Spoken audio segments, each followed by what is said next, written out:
بسم الله الرحمن الرحیم. الحمد لله والصلاة والسلام علی رسول محمد و آله و اصحابه اجمعین. اما بعد، السلام علیکم و رحمت الله و برکاته. خدمت همه شما همکاران و هموطنان عزیز و گرامی، امیدوارم که هر کجای هستید در امان پروردگار باشید. دوستان گرامی، هموطنان عزیز، شما رو به برنامه قدرت و حقیقت خوش آمدید میگویم. با شما هستم عبید الله سعیدی و کوشش میکنم که طول یک ساعت اخیر در خدمت شما قرار بگیرم و پیرامون موضوعی که انتخاب میکنیم در روند برنامه صحبت کنیم. دوستان گرامی، هموطنان عزیز، بسیار خوشحال هستم که در برنامه 45 قدرت حقیقت در حضور شما قرار داریم. طول یک سال میشود این برنامه ادامه دارد و ما توانستیم در مدت یک سال حدود 45 برنامه برگزار کنیم و بسیار خوشحال هستم که یک سال در خدمت شما در برنامه قدرت حقیقت قرار داریم و این برنامه داریم با هم با دستگیری یکدیگر پیش میبریم و امیدوارم که این برنامه برای مردم و ملت تاجیک و مردم تاجیکستان و برای مسلمانان یک مفاد باشد، یک فایده داشته باشد که اونها بتوانند از اینجا یک چیزی برای خود بگیرن. دوستان گرامی و هموطنان عزیز،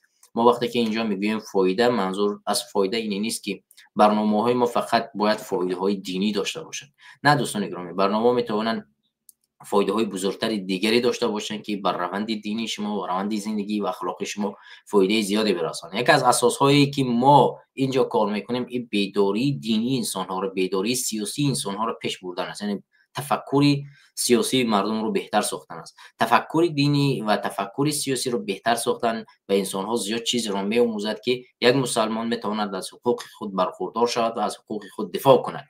و هدف اساسی ما هم همین است که مسلمان مظلوم نباشد، تاجیکستانی مظلوم نباشد و همیشه بتواند از حقوق خود دفاع کند و از حقوق برادران خودم دفاع کند و نگذارد که حقوق شخصیت‌ها زیر پا شود و یک کشور و یک ملتشیم که آینده بتوانیم شأن و شرف و آبروی خود را حفظ کنیم. نبودن چون این چیزها میتواند ضرر خیلی زیادی برساند و آبرو و شأن شرف ما از بین خواهد رفت. همینطور که در روسیه ما سال‌های اخیر می‌بینیم که تاجیک در چی جهت قرار دارد. دوستان و هموطنان عزیز، ما امروز در برنامه در دو موضوع صحبت می‌کنیم. موضوع اول این موضوع روز ملیسه تاجیکستان است که ما در روز گذشته در تاجیکستان روز ملیسه را تجلیل می‌کردیم و وابسته به روز ملیسه در بعضی ها جریان ها جشن برگزار کرده شد و خصوصا ایمالی رحمان پرزیدنت غیرقانونی تاجیکستان در چندین جاهای اشتراک کرد و چند ساختمانی را نیز به کار داد و ما در این موضوع یک صحبت تحلیلی و عمیقی خواهیم داشت و کوشش میکنیم که بدانیم که اون کسانی که خادم این ملت هستند و باید با این ملت خدمت بکنند و این ملت را محافظت بکنند در چه حالت قرار دارند و چرا حالت تاجیک به اینجا، حالت تاجیکستانی به اینجا رسیده است که متاسفانه ما به محافظ ماندیم. موضوع دیگری صحبت میکنیم موضوع ملاقات 35 است که با دونالد ترامپ ملاقات کردن، یعنی پرزیدنت آسیای مرکزی. ما در این موضوع صحبت میکنیم و از جمله در صحبتی ایمانی رحمانوف در این نشست که یک صحبتی هم داشت و ما بیشتر تحلیل و تشخیص میکنیم و این جریان‌ها که فایده و ضررش برای مردم تاجیکستان چیست و مخصوصا برای حکومت دیکتاتوری ایمانی رحمانوف که بعد از این ملاقات چی چیز حکومت ایمانی رحمانوف را انتظار است.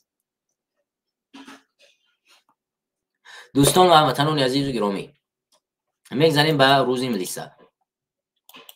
همونطور که شما میدونید دوستان گرامی، من اگر از رادیوی آزادی این رو به سمت شما برسانم از یک پیلوز در روز 10 نوامبر همه ساله در تاجیکستان جشن روز ملیسه برگزار کرده می شود و در روز ملیسه خب دیگر کارمندان حفظ حقوق اشتراک میکنند، جریان های خوشحال کننده ایران برگزار کرده می شود و از جمله ایمالی رحمانوف در چنین جلسات اشتراک میکنند و کارمندان حفظ حقوق را برای روز ملیسه تبریک و تهنیت میگوید و بازم چندین فایده برای اونها میدهد. ما هم دیدیم در روز گذشته، در روز 10 نوامبر ایمالی رحمانوف به یک کارگاهی که یک ساختمان جدیدی که برای ملیسه ها تشکیل کرده بودن با اونجا رفت و این جا را برای ملیسه ها باز کرد و ملیسه ها را برای روز ملیسه تبریک و سخنهایی گفت که اونها با واقعیت نزدیک نیستن و برای همین ما امروز تلاش کوشش میکنیم که صحبت ها را با هم گوش کنیم و بیم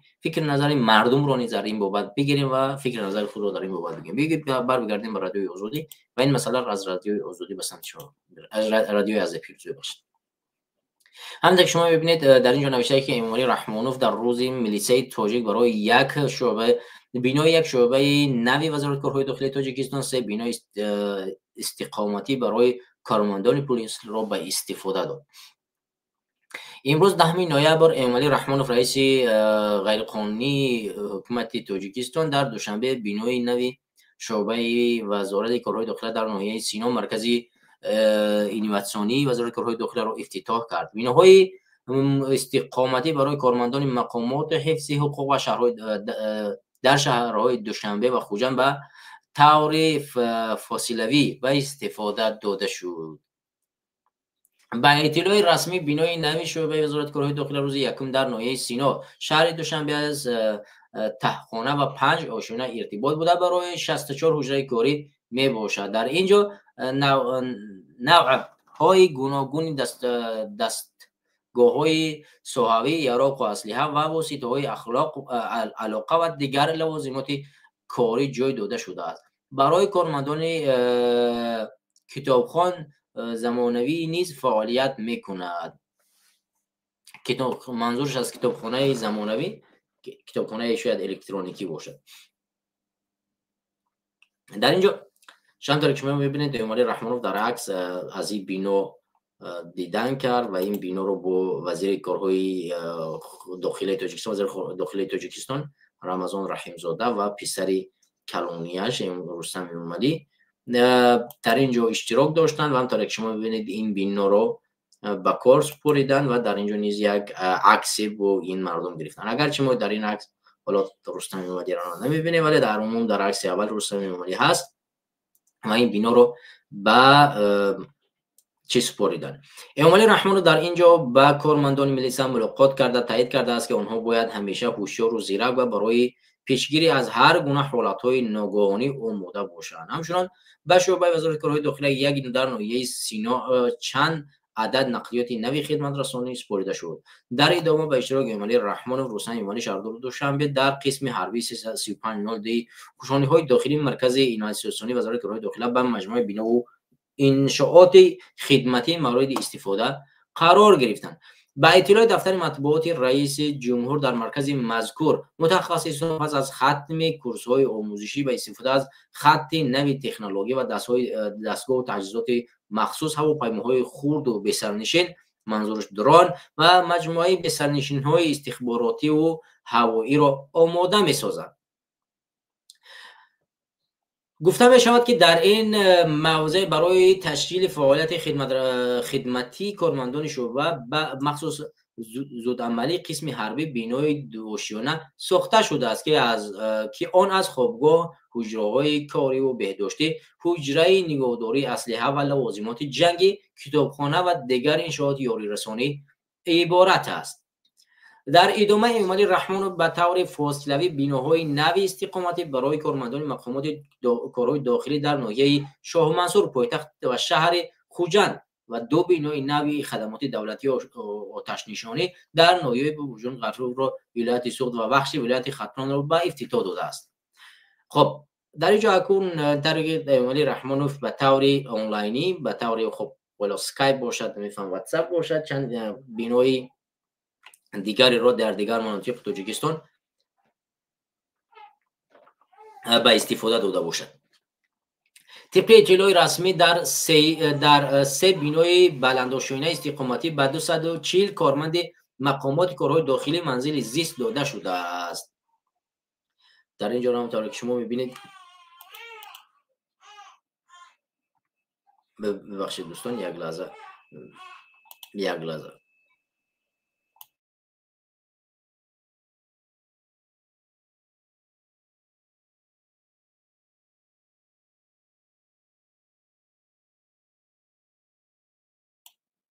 خب همونطور که شما ببخشید دوستان گرامی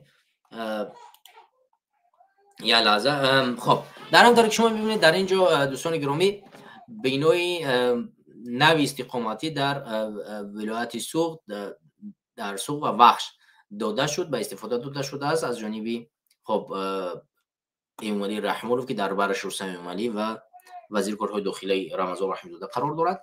و علاوه بر این باز میبینیم که در روند چندین تحجیزاتی یعنی جدید تکنولوژی در اینجا با کارمندان وزارت کارهای داخله توفیق گردیده است از جانب عملی رحمانوف و علاوه بر این چندین ماشین ها و خوابگاه های جدیدی را تشکیل کردن و ساختن که به گفتی رسانه ها و اون اطلاعاتی که رساندن این خوابگاه ها عبارت از جای تجهیزاتی، یعنی که جای مسلح چندین ماشین، یک ماشینش برای خواب، دی ماشینش برای تجهیزاتی اسلحه و این چیزها، سیم خلوب برای دیگر، یعنی از تجهیزات دیگری نویرم ساختن که این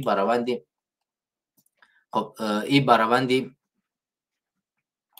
یعنی خدمت رسانی و گفته عملی رحمانوف زود عمل بسیار کمک میکند. اون زود عمل از جانب عملی رحمانوف چی است اون را خود شما خلاصه برآوری کنید. ولی از فهم من زود عمل این منظور عملی رحمانوف در آن صورتی است که اگر از جای حمله کرده شود وزارت کارهای داخلی تاجیکستان در کوتاه‌ترین فرصت آماده باشد به جنگ شامل شود. ولی در حالی که ما میدونیم که وزارت کارهای داخلی هیچ وقت به کاری مسائل خارجی دست درازی نمی کند و هدف وزارت کارهای داخلی فقط رعایت کردن به نظم در آوردن کارهای داخلی کشور است، یعنی نگاه کردن دزدی غری، کشت و کشتار در داخل وطن و غیر قانونی کردن، یعنی پول مال و کسی را از دیگر جوی کسی گرفتن، کسی زوری کردن، یعنی همه اینا رو به نظم اداره در داخل کشور. یعنی وزارت کارهای داخلی هیچ وقت هدف جنگ رو به خارجیان ندارد و هدفش فقط مردم رو حفاظت کردن از کیس از دزد و غر و آدمکش و این کسایی که جنایت میکنن. ولی ما میبینیم که در سالهای اخیر متاسفانه وزارت کارهای داخلی تاجیکستان در دزدیدن مخالفان تاجیکستان از خارج کشور و دستگیر کردن آنها و دادن آنها در جستجوی بین المللی و ده هزار کارهای غیر قانونی که او ربط ندارد به همین سیاست وزارت کارهای داخلی تاجیکستان دست میزند. وگرنه وزارت کارهای داخلی تاجیکستان چی کار دارد که باید یک انسان از خارج کشور از جمله کسی که در مقابل صحبت میکنه نسبتش پرونده جنایی دروغی و بافته کشاده کند و او رو از خارج کشور مثلا دستگیر کند، و یا اینی که یک نفر رو که مثلا در یک جا دستگیر کرده شده است یا که در جستجوی قرار دارد و در دیگر کشور قرار دارد و او را باید بره شما در اونجا به قتل برساند و امثال این چیزا و او را مرده اش رو بعد مثلا به اینجا اونجا برانید. یعنی شما چیکار میکنید که با چیکار کار دارید اصلا که میرید در خارج کشور جنایت میکنید، جنایت بین المللی، و اشخاص رو به قتل میرسونید، دستگیر میکنید، آزار اذیت میکنید و میرید خانواده یک مخالف رو در تاجیکستان غم میتید، هر روز دستگیر میکنید، نمیفهمم هزارها تهدید و تحقیر میکنید. این کارهای داخله نیست. کاری داخله گفتم که یک دزد رو به نظم در آوردن است، زندان کردن است، یک قاتل رو زندانی کردن است، به نظم در آوردن جامعه که در جامعه جنگ نشود. یک مخالف هیچ وقت دعوت به جنگ نمیکند، دعوت به این ستم نمیکند. از این خاطر این کارهایی که میکنن بسیار غیر عادی به نظر. بیاید فکر نظر مردم رو در اینجا ببینیم که مردم نسبت وزارت کارهای داخلی تاجیکستان چی فکر دارن. یک رادیوی آزادی یک نوار گرفته از شهر کوچه‌های تاجیکستان، بیاید همین رو با هم تماشا میکنیم. همه وقت موفقیت میخواهیم و همین که ما را شب روز چی میکنم محافظت، شب روز در همین شهر میگردیم، مثلا نوترسیده میگردیم، دلمون پره که در همه کوچه ها ملیسه هامون هستن. به نظرتون فعالیت ملیسه تاجیک چگونه است؟ با فکر من قناعت بخش. سوز 100% خوش خوبه. کدام کمبود است که باید حل کنند کار؟ ندارم کمبودی سوزم. خستن بعضی بگنها را غم میتیند، مخصوص همین ماشینا را تا حقش نگیره غم میتیند، عقلشون همینجا نادرست میکنند. او قدر سخت مرداری نیست که همین شفیارای بیچاره 4 سال کار میکنن به همون اینم تاکسی و مخصوص. اما اینا هم خواجگی دارن، اینا هم کودک دارن، زندگیشو در کارهای نمیتونن. کار پلیس یگان پرابلم بر ما ایجاد تنوز نکرده. 8 ماه که در این تاجیکستان هستیم یگان کسی بر ما غم ندادن، دیگه ما ازشان خوش هستیم. اما دیگر پناهجویان خیلی شکایت دارن که پلیس اونا را اخراج میکنن، اذیت میکنن. حتما کدام خلاف میکنن که اخراجشان نکنن. خلاف نکنه، هیچ کس رو نه اذیت میکنه نه اخراجت میکنه.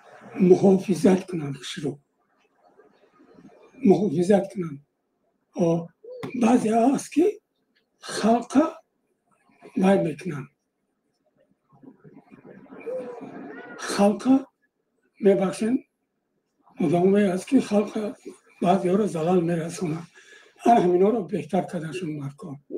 Стимулировать, наверное, милицию. شاید حکومت کارمندان میلیسا رو هوسمند کنند تا چیزی که مردم در بارهشان میگویند انجام ندهند. همچنین آنها ضد فساد و بی‌عدالتانه کار کنند. این البته هوسمندگردانی است. در روسیه مثلا معاش خوب دارند و کروپسیا بسیار خوب کار میکند. برای کمترین رشوه در راه زندانی میکنند. من فکر میکنم برای بهتر شدن کار از دولت بستگی دارد. За каждую взятку садят сразу, но чтобы здесь было все правильно, я думаю, только от правительства зависит. همه امنیتی همین تاجیکستان بودگی ما خواهش داریم که یگان کمبودی دیدگی نیستیم و که با نسبت خلق، نسبت همین رانندگان معامله سستر کنن. یعنی مناسبت میلیسا چه خیلی است با راننده و با مردم؟ نه با مردم ساز ما یگان وای نداریم. با شما پیشنهاد که وای کرده که پیشنهاد کنید، پیشنهاد ما همین که چقدر معامله نصب کنن با همین قدر تینجی و امانی بسیارتر میشن. پیشنهاد من همین که همین میلیسا خودی میلیسا رو نظارت گرفتن در کار، کلانشون، راهبراشون نظارت بگیرن، همه خوب میشود. مثلا کدام بخش کارشون کار میرن گفتم میلیسا اوچاسکوی برآمده میره و یک طرف دیگه کار نیست در عمل، در کیم کدام طرف گشت است. این مسئله را که شما دیدین دوستان گرامی، بسیار این عمک هم بسیار حرف خوب زدن و در تاجیکستان متاسفانه کار تا اونجوری درجه اومده رسیده است که یک کارمند وظیفه‌اش خدمت به مردم است. مثلا همین طریقی که میگویند این به اصطلاح اوچاسکوا، یا اینکه اون کسی که خدمت یک مناطق معینی را انجام میده و روانش میکنن کار او نگاهوبین کردن و گزارش دادن نسبت همین منطقه است و یک روز میبینیش نمیفهمم در کجای مای نوشیده رفته در کدام منطقه دیگر رو رقم داده گشت است، یا که میراد در خانه یک مخالف دیگر پدر مادر او را اذیت آزار داده گشت است. اون روز ما با یک برادر دیگر صحبت کردم، گفت به نزدیکی که خویشاوندای ما از دنیا درگذشت و هر روز پنجشنبه، خود پنجشنبگی در تاجیکستان طبق قانون تنظیم ممنوع است، اما هر روز پنجشنبه کارمندان امنیت در داخل تاجیکستان در داخل خانه ما میان پنجشنبگی میخرن، یک خانه ما را خبر میگیرن، گزارش میگیرن، میروند. اول میآیند خلاف قانونی که خودشون قبول کردن انجام میتن، یعنی غذا میخورن اومده میشن، بعد ما رو بازپرسی میکنن که خب فلان اکتون دودرتون عملتون فلانی در کجای کی میاد میخیزن میروند. خب این حرف خودش خلاف قانونهای کار، خلاف قانونهای داخلی و بین المللی نیست. یعنی این عمل دقیقاً اون حرف درد دل مردم رو میزند که کارمندان باید نظارت کرده بشوند از جانب خود همین کارمندان، یعنی ملیسا باید نظارت کرده بشود.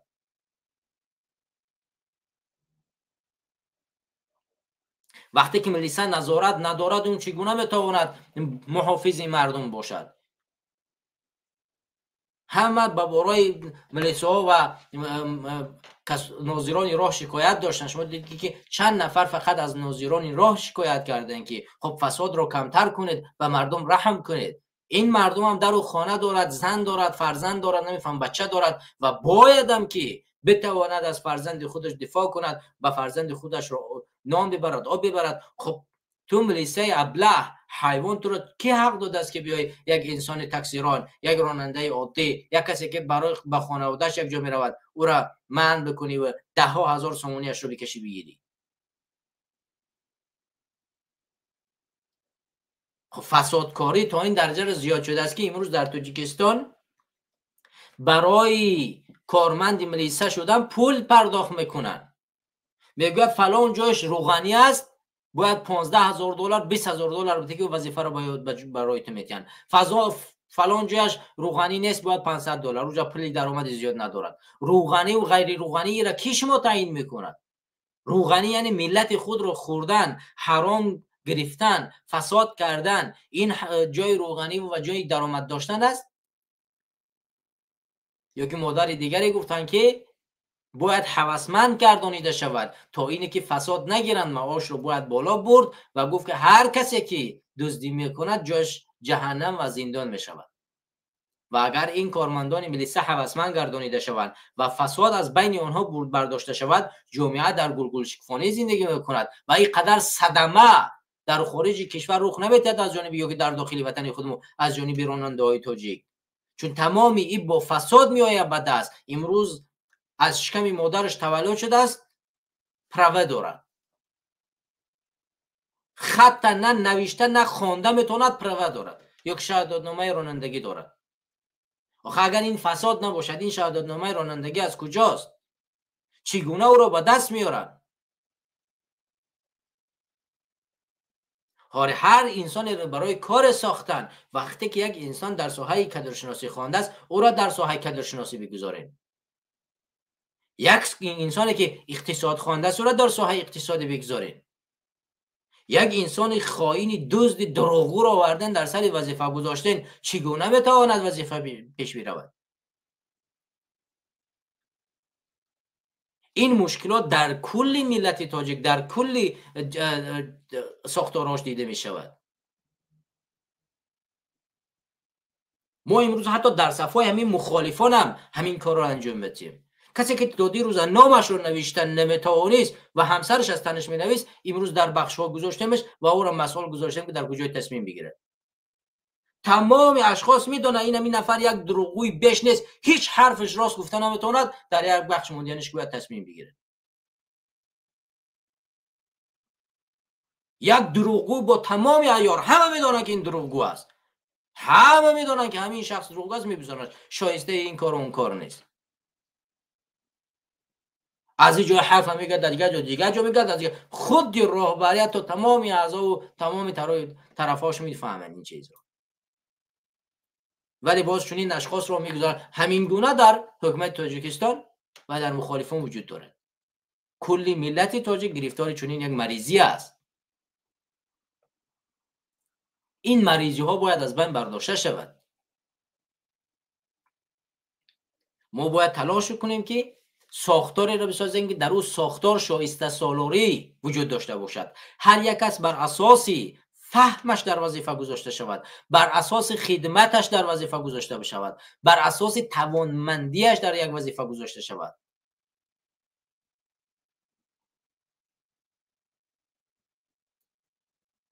امروز ما میبینیم که ملیسه ما میرود در خانه یک مخالف هزارها تحقیر رو انجام میدهد. این کار تو وزارت کارهای داخلی نیست، رفتن خانه یک مخالف تاجیک. اون که در خانهش قرار نداره، پدر و مادر او خانه خودشن، تو کجا در خانه پدر و مادر او میرید؟ حتی خانه خصوصی آنها شما کجا میرید؟ خانه برادر او کجا میرین؟ برادرش به این چی ربط دارد؟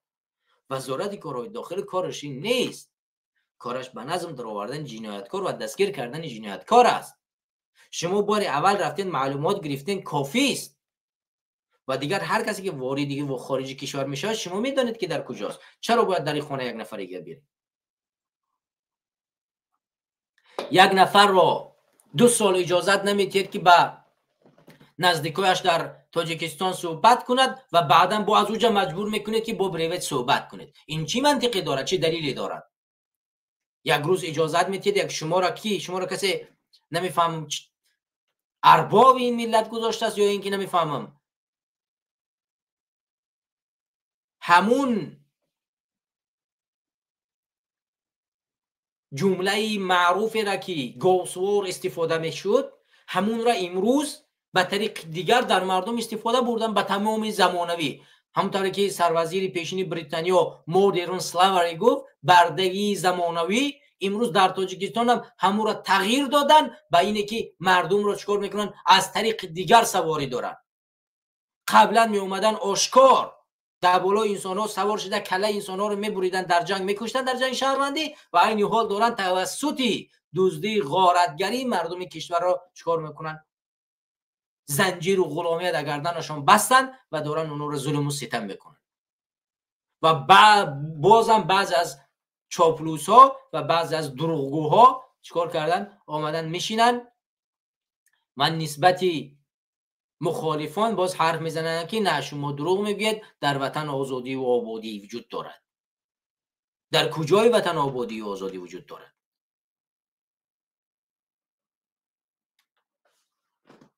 بیاید همین مطلب رو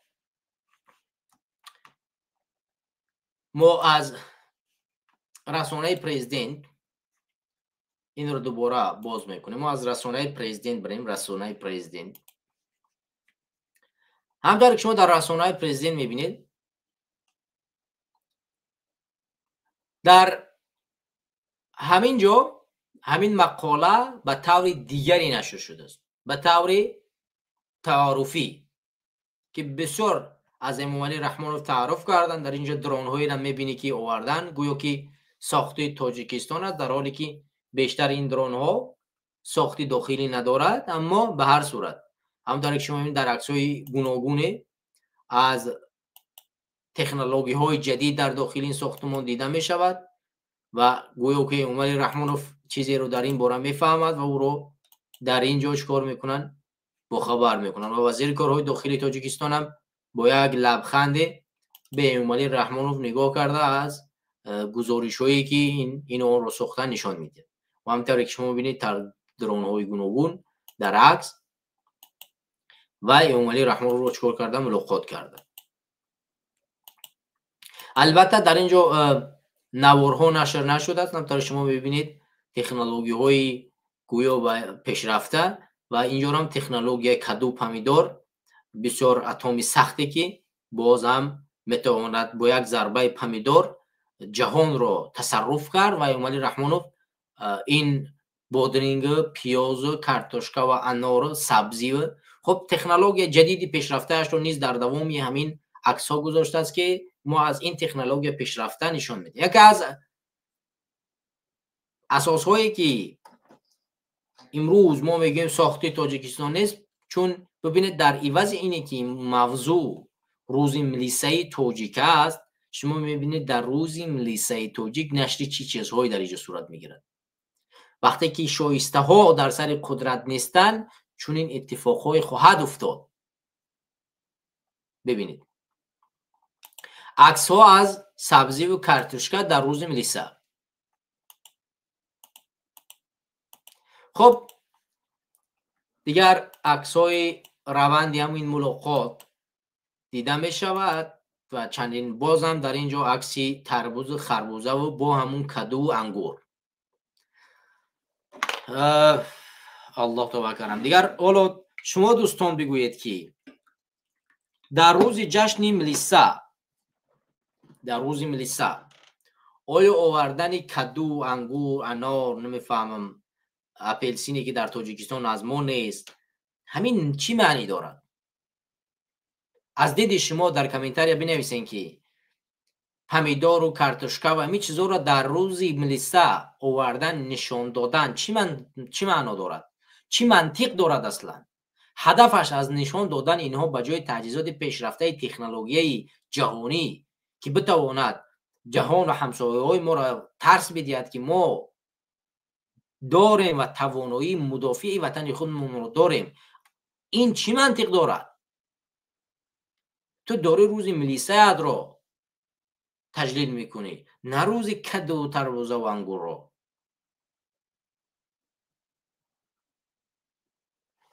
گفتی که این برادر که در کامنتاری نوشته است کدوی اتمی، یک کدو را در سر یک چیز مونیم بپرتوین، کشورهای همسایه را به خون یکسان میکنه. و چون این منطق به نظر من اشتباه نکنم اینا اومدن به ما منطق میسوزن.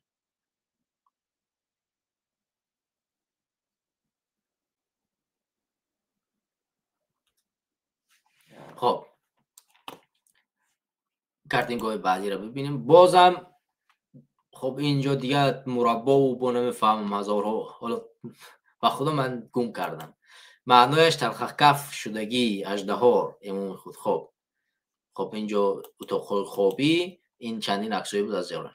دوستان گرامی دیگر ما ایران نمیخوانیم چون دیگر در رضیه پیلوس ما را به مضمون دیگری خواندیم، برای همین دیگر نیاز به خواندن اون نیست و برای همین برمیگردیم به موضوع دوم. ولی هم قدر گفتنی هستم دوستان گرامی و هموطنان عزیز که تمام کاری که حکومت امامعلی رحمانوف میکند عاقبتش همین انگوری که شما در همین جا میبینید فقط همین انگور است و استحصال انگور است.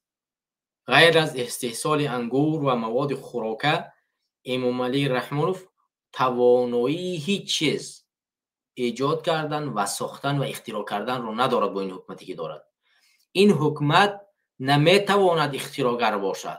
در طول 30 سال وقتی تو اختراع نکردین نمیتونی دیگر اختراعگر باشی، چون اکثر کسانی که توانایی سازش یک چیز را در داخل وطن خودمون دارن اونها را چکار کردن؟ بیرون کردن، نگذاشتن که در داخل وطن کار کنن که اختراع پیش برود، تکنولوژی جدید پیش برود و مردم بتوانند یک چیز را بسازن. برای همین ما و شما باید تمام تلاش ها را بکنیم که برای آینده وطن، آینده کشور، آینده آزادی این ملت تلاش و کوششمون رو بکنیم. برمیگردیم به موضوع دیگر دوستان عزیز.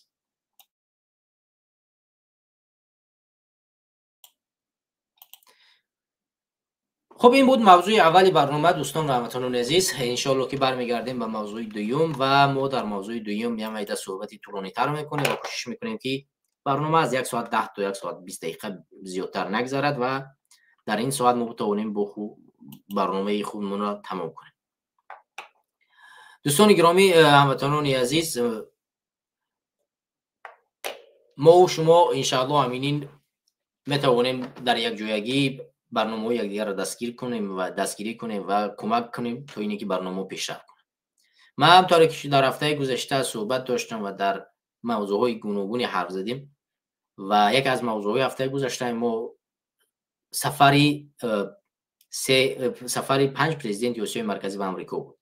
ما در هفته گذشته پیش بینی کردیم که این پرزیدنت ها به آمریکا میروند و آمریکا اینها را ملاقات میکند و کوشش تلاش میکند که اینها جلب آمریکا شوند و توانمندی یا که پیشروی کشور چین و روسیه در آسیای مرکزی کمی گرفته شود و آمریکا تلاش میکند در اینجا کمی با کشورهای آسیای مرکزی داد و گریفت کند از دیدگاه تکنولوژی جدید، از دیدگاه علمی دقیق، تا اینه که بتواند کمی دست چین و روسیه رو در همین زمینه کوتاه کند. ما سالهای اخیر میدونیم که حکومت امامعلی رحمانوف با حکومت چین بسیار علاقمندی زیست دارد و تمام معدن‌های تاجیکستان و کوهسار در دست چین هستند و چین تمام تلاش‌ها را میکند که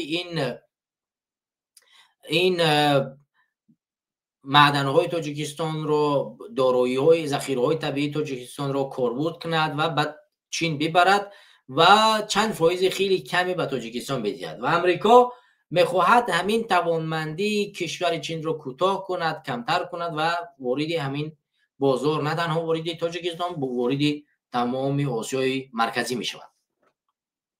برای همین ما در همینجا اول شروع میکنیم از سفر امامعلی رحمانوف به آمریکا و بعدا برمیگردیم به تحلیل او. امامعلی رحمانوف به آمریکا در 3 روز پیش سفر کرد و در آمریکا او را یکی از نماینده های خیلی جانشین نماینده که در پالات پایانی رفت امامعلی رحمانوف را ملاقات کرد. این یکی از بدترین حالت هایی است که پرزیدنت را در سطح خیلی پایان ملاقات میکنند و اون هم در تلویزیون های دولتی تاجیکستان و در تلویزیون های چاپلوس ها با یک مفهوم خیلی بلندی صدا بلند میکند که گویا امامعلی رحمانوف را بسیار آدمای قوی و قریب در سطح ترامپ آمدن ملاقات کردند و او بسیار یک مهمانی ورزیده بود، پیشوای ملت تاجیکان، دیگر نمیفهم هزار بسمدان و این مسئله ها در تلویزیون های تاجیکستان گفته شد، اما امامعلی رحمانوف را در سطح خیلی پایان ملاقات کردند. این اولین نقطه ای که امریکا حرکت به یک دید منفی از امامعلی رحمانوف دیدار کرد. بیاید کمی در همین باره از تلویزیون تاجیکستان نشر شده است، همین را ما همین اساس وقتی ما ایرا کوتاه‌تر کنیم، ایرا به سمت شما برسونیم، من در این سطح بمونم تا اینه که برای ما مشکل ایجاد نکند. اگر من کلانتر بمونم مشکل ایجاد میکنند. برای ما کوشش کنیم که ایرا کوتاه‌تر بمونیم مثل این نوار تا اینه که خب تا اینه که مشکل ایجاد نکنند برادران، چون میتونن شکایت بزنند. و همین خاطر من بیشتر کوشش میکنم که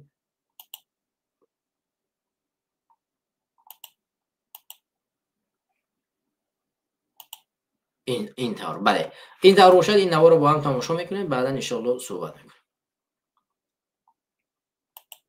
6 نوامبر پرزیدنت جمهوری تاجیکستان پیشوای ملت محترم امامعلی رحمان در حاشیه همایش دوم در قالب آسیای مرکزی ایالات متحده آمریکا S5 جمع 1 در شهر واشنگتن با پرزیدنت ایالات متحده آمریکا محترم دونالد ترامپ ملاقات نمودند. در واخوری مجموعی وسیع مسائل وابسته به حالت کنونی و رشد مناسبت‌های همکاری میان دو کشور بررسی شد.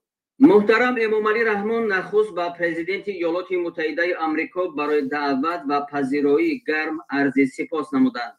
سرور دولت ما در ادامه صحبت به اهمیت تأمین صلح در منطقه‌های گوناگون جهان اشاره نمودند. پایداری امن و ثبات را زمینه بی‌بها برای رشد استوار همه کشورهای دنیا ارزیابی نمودند. ضمن بررسی رابطه‌های دوجانبه توجه زیاد به تحکیم و گسترش همکاری تجارتی و اقتصادی و سرمایه‌گذاری ظاهر گردید. ذکر کرده شد که در تاجیکستان زیاده از 70 شرکت با اشتراک سرمایه آمریکایی فعالیت دارند. با یادآوری از جریان و نتیجه‌های همکاری دوجانبه در ساحه صنعت تاجیکستان از جمله برای استخراج و کارکرد معدن‌های کوهی و خصوص فلزات نادر گسترش چنین رابطه‌ها به منفعت کار ارزیابی شد.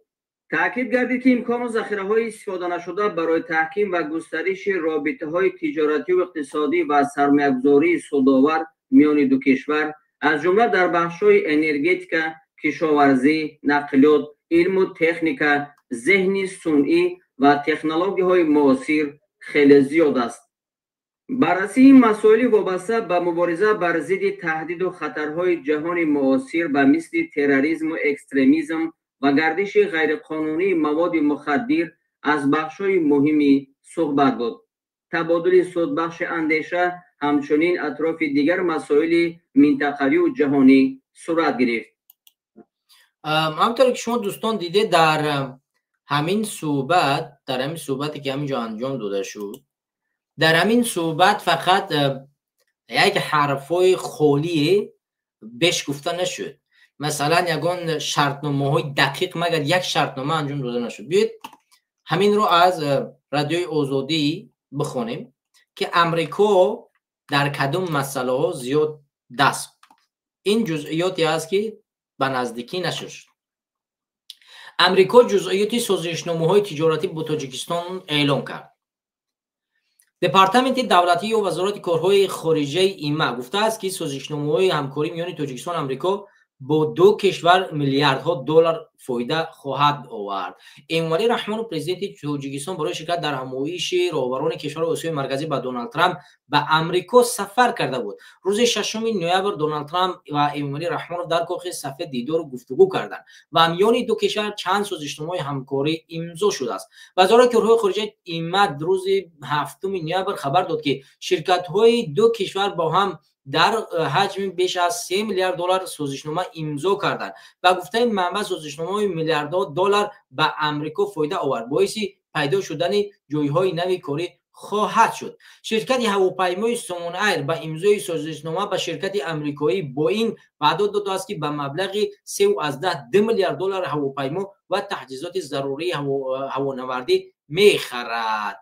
یعنی که از اساسهای چیزهایی که در اینجا صورت گرفت این قدر چیز بود، یعنی 3 میلیارد باید بودج سپارید به آمریکا، یعنی از آمریکا باید هواپیما یا اینکه چیزی خرید در عموم باید بودج سپارید.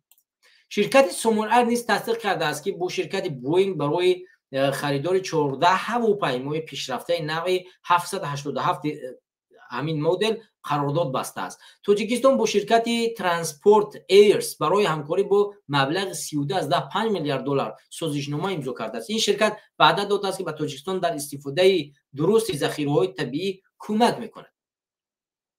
بعد همین شرکت با دستگاه محوروی امکان تحقیقات ذخیره‌های طبیعی کره زمین را دارد و شیوه درست استفاده از آنها را به کشورها نشان می‌دهد. سامانه پرزیدنت تاجیکستان نیز گفته است که بخش ذخیره‌های استفاده شده با شرکت‌های آمریکایی همکاری خواهد کرد. مقامات حکومت تاجیکستان با شرکت استرلینگ نیز سازشنامه امضا کردند. استرلینگ یک بخش شرکت اسپیس ایکس میلیاردی ایلون ماسک است که خدمات اینترنتی محوروی پیشنهاد می‌کند. با گفته وزارت کارهای خارجه ایمت تاجیکستان با شرکت ال بی زایپل ال سازشنامه امضا کرده است که با نهادهای دولتی در استفاده ذهنی سنی و امور دولتداری کمک خواهند کرد. با شرکت آمریکایی کوکاکولا که چند سال باز تاجیکستان فعالیت دارد 9 میلیون دلار دیگر سرمایه گذاری خواهد شد. خب شما دوستان گرامی اینجا ببینید، شرکت زایپل یکی از شرکت‌های ذهنی سنی است که در تاجیکستان یکی از جوان‌های تحصیل کرده در آمریکا شرکت باز کرده، سال‌هاست مستقیم کار می‌کرد و چند سال اخیر شد در بخش فکر کنم معارف است اگر اشتباه نکنم در بخش وزارت فرهنگ است یا وزارت معارف است، در همون بخش کار میکند و جزء همون بخش شده است و در اون بخش برای ساختن درون ها و مسائل ذهنی صنعی زیاد تلاش میکند و جوانی تحصیل کرده کشور است. من بسیار خوشحال هستم که چنین جوانای تحصیل کرده داریم و امیدوارم که بتواند به نفع ملت آخری کارش انجام شود. اما به هر صورت این تحصیل کرده امریکا است و در همین روندی همین نشست توانسته است قانع بگرداند که یک شرطنامه با امریکا در همین جهت نوشته شود تا بتواند سرمایه را به تاجیکستان جلب کند و بتواند با سرمایه را به آمریکا از تاجیکستان برود. این یکم مسئله است که اینو امضا کرد. مسئله دوم مسئله اسپیس ایکس، یکی از سازمان‌هایی که بازم به همون مواد تاجیکستان، مواد خام تاجیکستان است که بسیار ذخیره‌های طبیعیش یعنی میتواند فایده بیارد به آمریکا و این اسپیس ایکس چیکار میکند؟ برای پیدا کردن ذخیره‌های تاجیکستان، ذخیره‌های طبیعی تاجیکستان کمک میکند و از تاجیکستان برای این باج میگیرد. در همینجا گفته شده است ببینید چقدر پول میگیرد، اگر که اونم فقط برای شاید یافتن چندین معلومات ها و زیاده از چند میلیارد در جریان سامانه پرزیدنت گفته است که ذخیره‌های استفاده شده. خب در اینجا حالا زیاده از 30 چند میلیون نوشته شده بود، حالا 32 میلیون. خب این 32 میلیون میگیرد. شرطنامه سیوم شرطنامه همون گفتیم بوئینگ برای همکاری، یعنی 14 هواپیمای بوئینگ شرکت سامون ایر، شرکت داماد عروسی اموالی رحمان حسن اسدالله زاده که در همین نشست در اوجا بود. حتی ما میدونیم که اتحادیه اروپا همین بانک حسن اسدالله زاده دوشنبه سیتی که به همین انسان تعلق دارد و بانک همین را چکار کردن؟ تحریم کردن و علاوه به همه همین حسن اسدالله زاده آزادانه به امریکا سفر کرد و در همین دیدار در امریکا قرار داشت و با نمایندگان همین کشور دیدار کرد، در حالی که این نفر باید حق پرواز رو پیدا نمیکرد، زیرا شرکت این نفر یعنی دوشنبه سیتی به روسیه کمک کرد و هزارها همکاری دیگری برای از بین بردن ارزش‌های مردم تاجیکستان کار کرد.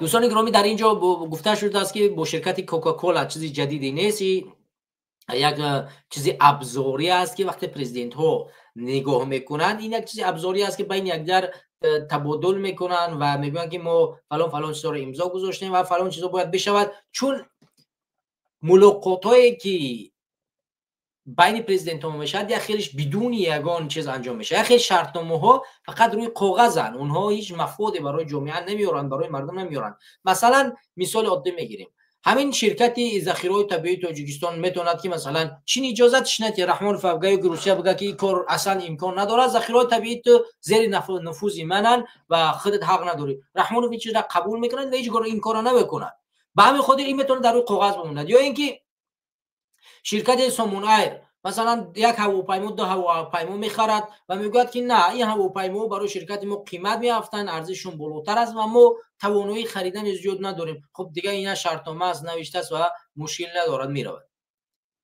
یا اینکه همین شرکت زایپل که شرکت ذهن صنعی است، این شرکت پولی نیست و امکان داره که در یک سطح بتوانند کار کنند در سطح. یعنی بیشتری چیزهایی که نوشته شده است در اینجا ظاهری است و اون چیزی که بتواند به مردم تاجیکستان فایده بیارد در اینجا دیده نمیشود و برای همین این همه این نشست‌ها در یک حالت. بیایید حالا همین رو ما نوارش رو تماشا کنیم اگر که باشد.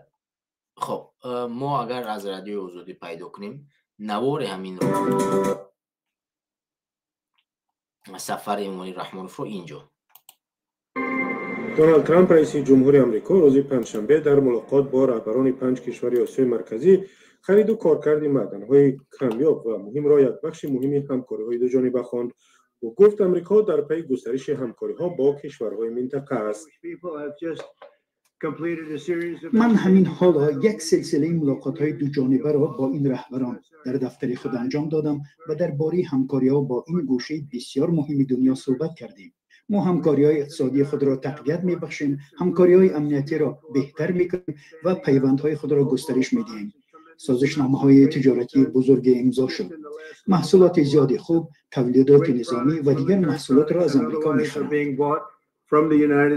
ملاقات با رهبران تاجیکستان و ازبکستان و قزاقستان و قرقیزستان و ترکمنستان در زمان صورت می‌گیرد که ایالات متحده در پی تقویت نفوذش در آسیای مرکزی است. چین و روسیه در منطقه نفوذی بیشتر دارند. دونالد ترامپ آسیای مرکزی را یک منطقه بسیار ثروتمند نامیده گفت که همکاری‌های آمریکا با 5 کشور آن را تقویت می‌دهد. این زمان ایالات متحده در جستجوی منابع نوی دریافت معدن‌های کمیاب و مهم است که چین فروشنده اصلی آن در جهان میباشد.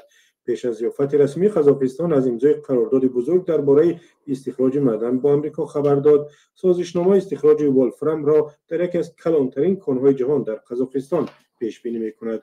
ارزش سازشنامه بیشتر از $1 میلیارد است و شرکت آمریکایی کوفکس کپیتال در این کان سرمایه‌گذاری می‌کند. بانک واردات و صادرات ایالات متحده آماده سرمایه‌گذاری $900 میلیون در این طرح بوده است. فروش 37 هواپیمای بوئینگ به قزاقستان و تاجیکستان و ازبکستان از نتیجه دیگری نشست واشنگتن بود. این سند هنوز پورا تکمیل نشده است و برای همین جزئیاتش معلوم نیست.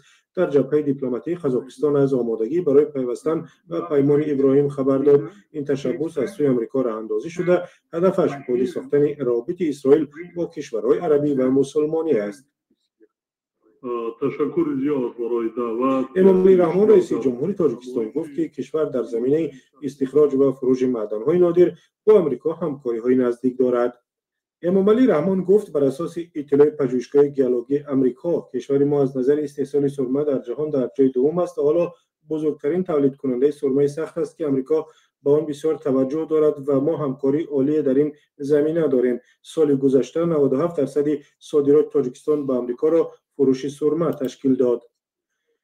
شرکت‌های آمریکایی به خصوص به سرمه و دیگر معدن‌های نادر توجه دارند که در تاجیکستان فراوانند. تاجیکستان در بین کشورهای آسیای مرکزی معدن‌های کمیاب و مینرال‌های مهم به حد زیاد دارد.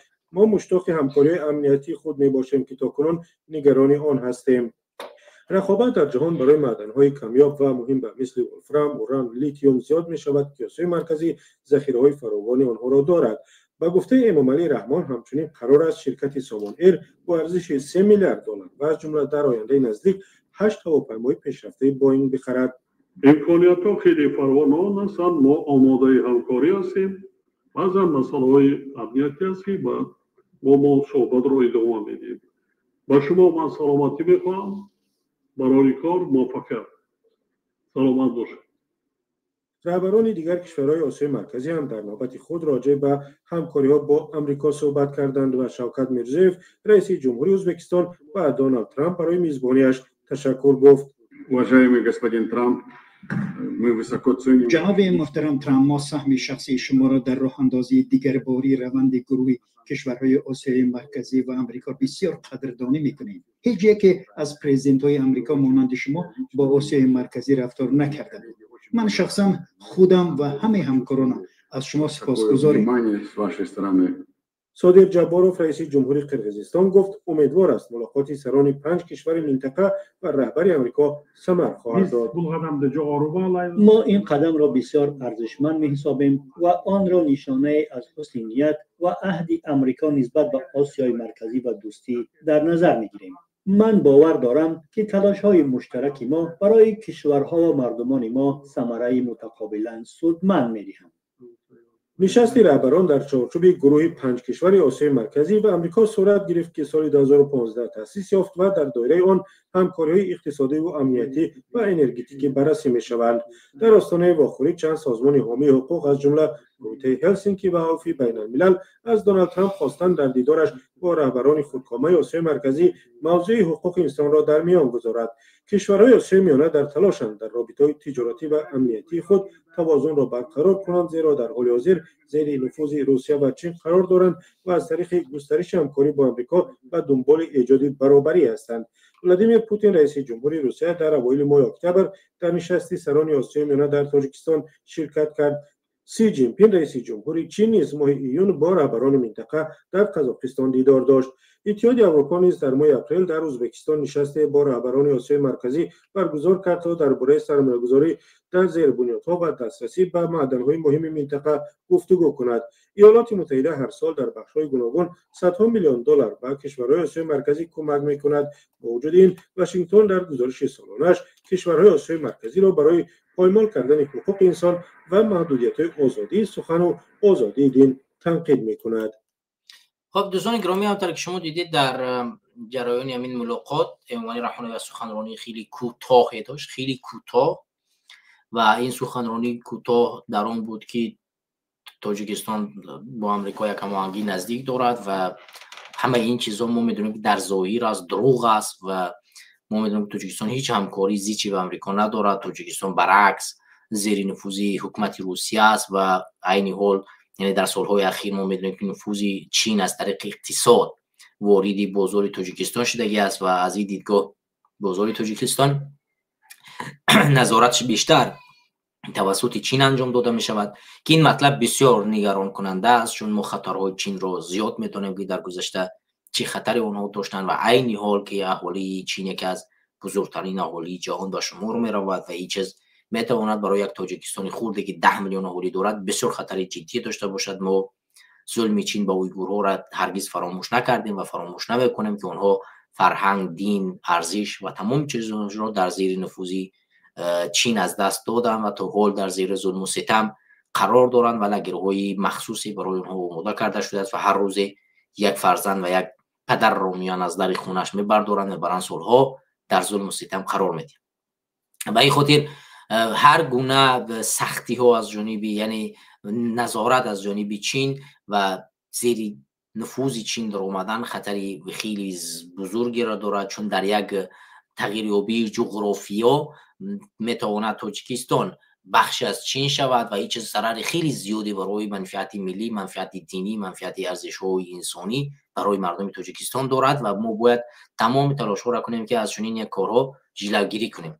مسئله دوم مسئله زیر نفوذ روسیه است که تاجیکستان از دیدگاه امنیتی زیر نفوذ روسیه است و هر حرفی را که میزند برای امریکا و ما آماده‌ایم در فلان مسئله ها کار کنیم این دروغ است. مسئله اقتصادش مسئله چین و مسئله امنیتش مسئله روسیه است که هیچ وقت امریکا در اونجا هیچ وقت گفته نمیشه تا این حال هیچ نفوذی دقیقی ندارن. البته امریکا در سالهای اخیر تلاش کوشش دارد برای به دست آوردن یعنی کم کردن نفوذ روسیه و چین در تاجیکستان و دولت‌های آسیای مرکزی، اما ما می‌بینیم که این چیز به دست بزودی نیامده است دست برای امریکا و این بار دوم سوم است که این پنجگانه به امریکا سفر میکنند و دیدار ملاقات میکنند که نتیجهش تا امروز هیچ چیزی نبوده است و تا امروز در آغوش روسیه و چین این 5 کشور قرار دارند و همیشه با برنامه‌هایی که دارن امریکا را جلب میکنند و به روسیه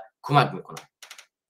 دوستان و هموطنان گرامی، شما یک چیزی رو باید بدونید که تاجیکستان خرد و کشورهای آسیای مرکزی در این نشست یگانه کاری کردن همون سیستم همون مریضی چپ و روسی را به امریکا بردن. مثلا پرزیدنت پرزیدنت ازبکستان شوکت میرزویف در همین سخنرانیش بسیار یعنی تعریف توصیف کرد که دونالد ترامپ و علاوه بر این خودی جمهور توقیف رئیس قزاقستان جمهوری قزاقستان نیز بسیار یک چاپلوسی قدیمی کرد امومالی رحمانوف هم و خودی قزاقستان با پیمانه ابراهیمیه یکی از پیمانهایی است که باید کشورهای مسلمانی بتوانند ارتباطشون رو با اسرائیل ساز بکنند. در این پیمان وعده داد که شامل می شود و اینچنین در سامانه‌های رسمی حکومت قزاقستان نیز این مسئله جایگیر کرده شد. یعنی این به چین معناست؟ به معنایی است که الکی از طریق دولت‌های فشار دولت‌های عربی که به این پیمانه وارد شدن و فشار دولت‌های مسلمان و کوشش تلاش میکنند که برای دولت اشغالگری اسرائیل چکار کنن، یک میز شوند، یک پول شوند که بتوانند او رو به جهان اسلام نزدیک کنند و او رو همچون یک انسان خوب در جهان اسلامی معرفی کنند که تا مردم مسلمان او رو بپذیرند. و ما می‌دانیم که پیمان ابراهیمیه به یک پیمانی ضد مردم فلسطین است و این مسئله شامل شدن به او بسیار مسئله توهین آمیز به تمامی اشخاصی است که جان خود را از دست دادن و مخصوصا این چندین هزار کودکی که در 2 سال اخیر جان خود را از دست دادن. برای همین ما و شما تمام هدفمون فقط این باید باشد که برای بهتر ساختن وضعیت کشور خودمون تمام تلاش‌ها را انجام بدیم تا اینکه بتوانیم تاجیکستان را از دست این خائنین آزاد کنیم و آینده بتوانیم شرطنامه‌های ظاهری نه بلکه شرطنامه‌ای بنویسیم که واقعی باشد و مردم بتوانند از این شرطنامه‌ها فایده برای امروز و فردا بگیرند. دوستان گرامی و هموطنان عزیز، همین مطلبی سفر امومالی رحمانوف در سامانه پرزیدنت امومالی رحمانوف نشر شدگی بود و این در اونجا شما می‌دیدید که تعریف و توصیف امومالی رحمانوف پرزیدنت نمیفهم پیشوی سیاره فلان بسمدان در امریکا فلان نفر ملاقات کرد دیگر نمیفهم هر یک دروغ‌هایی که اگر انسان همین زبان انگلیسی رو نداند، رسانه‌های خارجی را خواندن نتواند، با زبان روسی بلدیت نداشته باشد، با زبان عربی بلدیت نداشته باشد، رسانه‌های الجزیره و بی بی سی و سی ان ان و این رسانه‌ها را با زبان‌های خارجی نخواند، امکان دارد که خب نفهمد و بگوید که بله در تاجیکستان چنین است و امومالی رحمانوف رو در تمام جهان احترام میکنند و او یک جا سفر میکند مثل یک نمیفهمم انسانی که جهان رو نجات میدهد ملاقات میکنن. ولی در عموم وقتی که ما عمیقاً نگاه میکنیم به این رسانه ها میدرایم، تلویزیون ها رو تماشا میکنیم و میبینیم که خارترین پرزیدنت ها یکم بردی محمد پسر بردی محمدوف بود و دوم امومالی رحمانوف در همین نشست. یعنی ترکمنستان و تاجیکستان ضعیفترین پرزیدنت ها در همین نشست بودن، چون همه ساله در امریکا گزارش‌ها نشر می شود و این کشورها تنقید کرده می شوند برای زندان ساختن زندانیای سیاسی، روزنامه‌نگاران، سیاستمداران، فعالان جامعه مدنی و اشخاصی که از این یعنی سیاستمداران، فعالان جامعه و روزنامه‌نگاران دفاع میکنن و زندان ساختن اینها هر سال گزارش تهیه میکنن و این گزارش‌ها تاجیکستان رو تنقید میکنن و گزارش‌های اخیری آمریکا هم در بابت بد شدن دموکراسی در تاجیکستان و ظلم کردن بالای دینداران و این مسئله هایی بود که هر سال آمریکا از این مسئله مینویسد، میگوید، تنقید میکنند. ما میبینیم که امومالی رحمانوف یعنی خارترین پرزیدنت بود در اینجا که مثلا ببینید ازبکستان با چندین میلیاردها توانست شرطنامه برگزار کند با امریکا و نوی شرطنامه قزاقستان نیز بسیار شرطنامه قوی بس و صحبت‌های زیاد طولانی هم کرد. ما همطوری که دیدیم اولین لحظه دونالد ترامپ توجه ظاهر کرد به پرزیدنت قزاقستان و بعدا برگشت به پرزیدنت ازبکستان و دیگر پرزیدنت و در آخر گشت به امومالی رحمانوف. یعنی این به این معناست که تمام تلاش ها را میکند و کوشش میکند اولین نقطه جلب کند شخصایی را که از اونها فایده و مفاد بیشتر است و بعد برمیگردد به مسائل های دیگری که او اصلا ارزش ندارد و امامعلی رحمه‌الله در همین جا خردترین بود. ولی بیایید زیرکی امامعلی رحمه‌الله در اینجا در نظر بگیریم که امامعلی رحمه‌الله با تمام همین فشارها توانست به امریکا آزادانه سفر کند. در امریکا یگان نفر او را ملاقات نکرد با وجود داشتن مخالفان سیاسی در امریکا و علاوه بر این توانست حسن اسدالله زاده، کسی که یعنی هفته پیش بانکش از جانب بانکی که اکالات آشکار به اسم اون نیست ولی بانکی که همون سرمایه گذاریش میکند در لیست سیاهی اتحادیه اروپا برای کمک کردن به فدراسیون روسیه برای جنگ در اوکراین تحریم کرده شد، یعنی سانکسیون زده شد. به علاوه همین هم حسن اسدالله را گرفت توانست به امریکا ببرد، هم خودش رفت و هزارها چیزهای دیگری که این نشان میدهد که امامعلی رحمه‌الله در بعضی از زیرکی ها در جهان بازی میکند. در بغل روسیه خودش را گاهی میپرتاید، گاهی برمیگردد بغل چین میرود، گاهی برمیگردد بغل امریکا و میخواهد در همین مشکلات جهانی یک کمی بازی کند و اون بالانس داخلی رو نگاه بدارد که تاجیکستان بتواند در همین جنگ‌ها وارد نشود. ولی به هر حال سیاست تاجیکستان و سیاست خود امامعلی رحمه‌الله تا امروز ضعیف است و نتوانسته است خودش را کاملا دور بگیرد از همین جنگ‌ها. مثال عادی میگیریم، حالا امریکا تمامی فقط دلیل‌هایی را دارد که شهروندان تاجیکستان میرن در اوکراین می‌جنگند و حکومت تاجیکستان نسبت به اونها پرونده جنایی باز نمی‌کنند. این خودش یکی از دلیل‌هایی است که تاجیکستان اگرچه رسما از روسیه طرفداری نمی‌کند در این جنگ ولی پشت پرده اجازت می‌دهد که شهروندایش بروند در اونجا بجنگند و کشته شوند و این اصلا پاسخگوی شهرونداش نباشد. این مسئله است که آشکار. مثال عادی میگیریم، ما وقتی در حرکت سیاسی گروه 24 وجود داشتیم، برادر ما سهراب ظفر بسیار یک سیاست دقیقی داشت. هر انسانی که در حرکت سیاسی گروه 24 بود نظارتش زیر حرکت سیاسی گروه 24 بود. امروز برعکس است، مثلا در جلسات حرکت سیاسی گروه 24 حقارت میکنند، دشنام میکنند، مسئولیت نیست، میگه که خب دیگه خودش هست برخ چه بخوام، در حالی که در زمان برادر سهراب ظفر کوتاه‌ترین حرف گرفته میشد و اجازه داده نمیشد که همین انسان فرار می اومد بخشش میپرسید و میگفت این بار این کار تکرار نمیشه و اگر تکرار شد میتونن هر جریمه را نسبت به انجام بدن. و حالا برعکس است، حالا هر کس هر گپ میگه این بین تو بین او، در حالی که جلسات هر یک سازمان هر یک حرکت وابسته مسئولیت همون سازمان حرکت است و راهبر او مسئولیت این جلسات رو به عهده میگیرد و حکومت هم همین طریق باید کار بکند. یعنی که هر کار اتفاق انجام دادن می شود اون باید مسئولیت چیش به عهده کی باشد؟ به عهده امامعلی رحمه‌الله باشد. دوستان گرامی و هموطنان عزیز، ما تمام تلاشمون میکنیم تا وضعیت رو تغییر بده. وضعیت در داخل وطن ما اون تو باید تغییر پیدا کند. تغییرات چگونه به دست می آید؟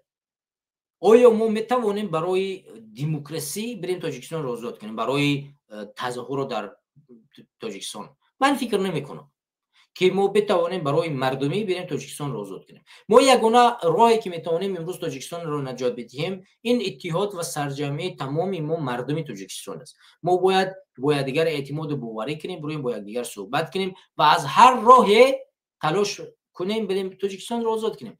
امروز مطمئن باشید که هیچ حزب و حرکت و سازمان و نمیفهم اسم این اونو بسمدان نمیآید شما رو آزاد کنند مگر اینی که ما و تو همه سرجم نشیم، بر نخیزیم، بریم تاجیکستان رو آزاد کنیم.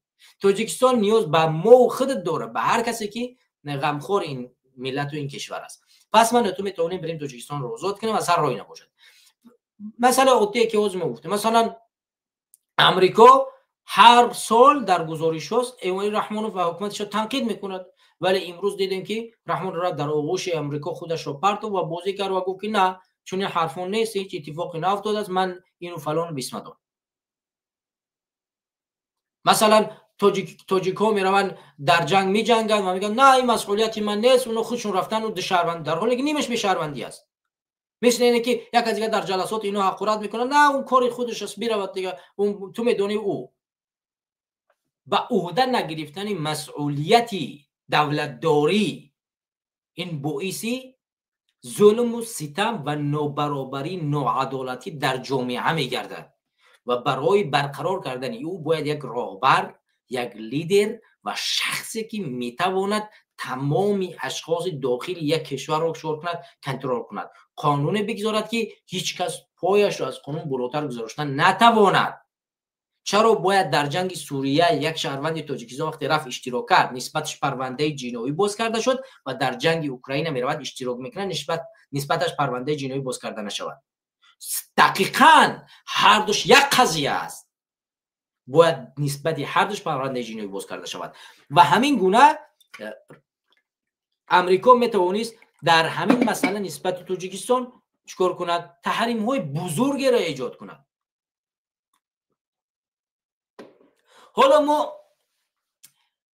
پیشنهادهای زیادی به امریکا خواهیم کرد و نموهای زیادی خواهیم نوشت در این مسئله، اما باید یک چیز رو ما بدانیم شهروندان تاجیکستان، برادران عزیز، مطمئن باشه که ما خودت نمیتوانیم انقلاب کنیم. ما میدانیم که امریکا، روسیه، چین، ایران، هیچ کشور دیگری طرفدار دیگرگونی در تاجیکستان نیست.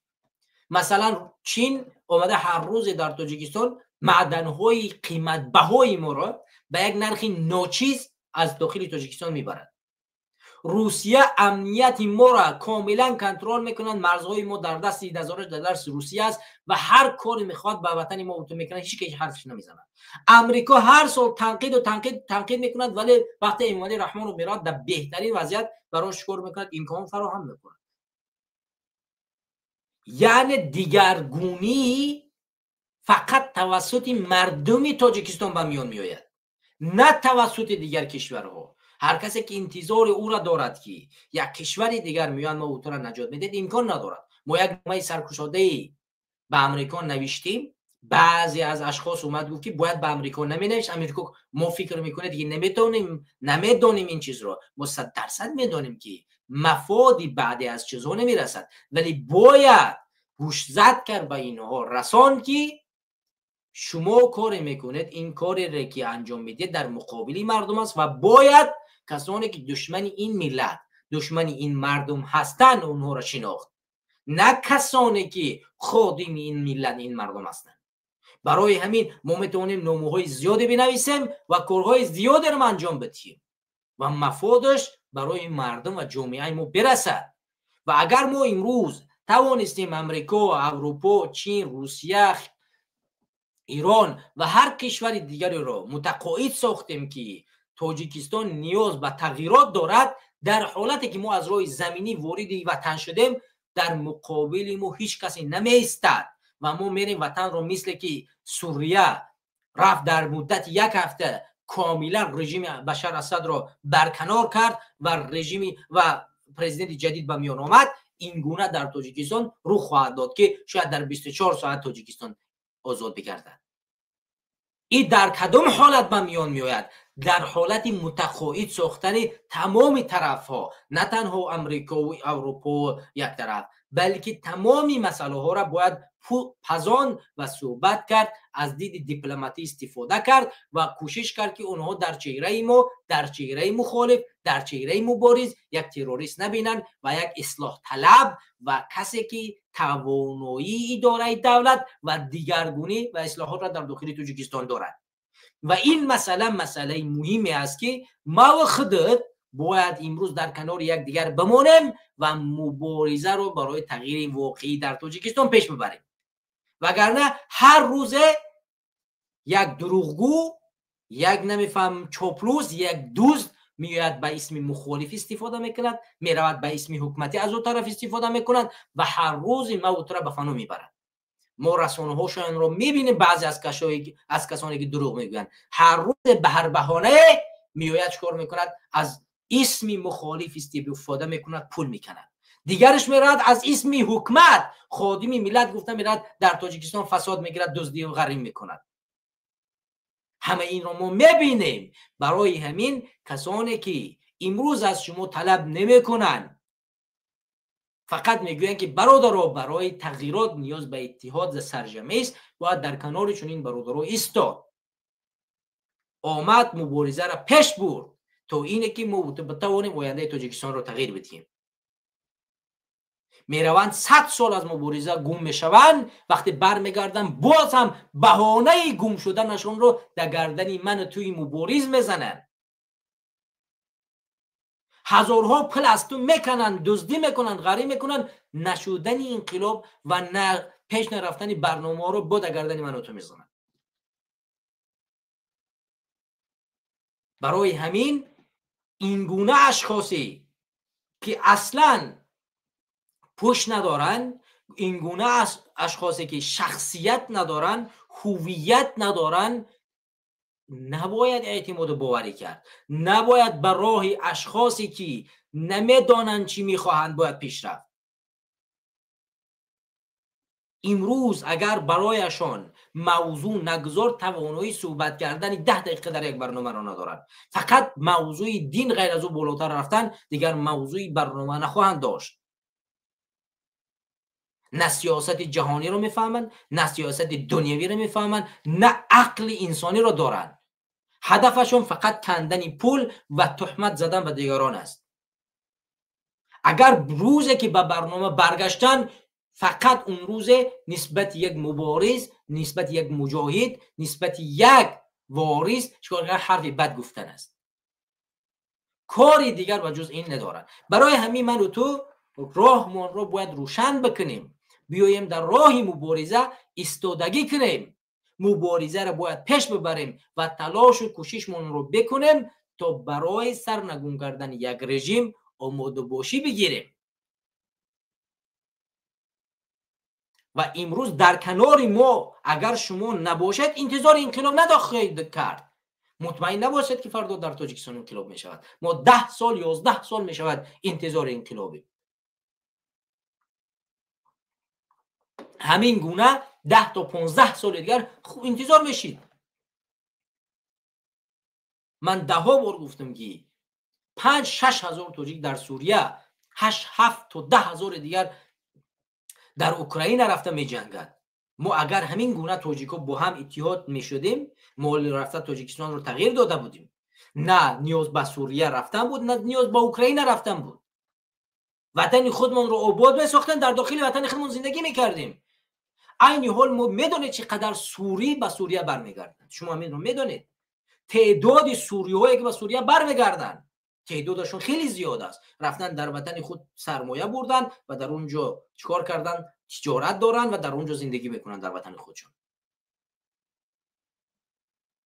برای همین ما و خودت نیاز به اتحاد و سرجمی داریم. ما و خودت نیاز به مبارزه داریم تا اینه که وطنمون آزاد کنیم.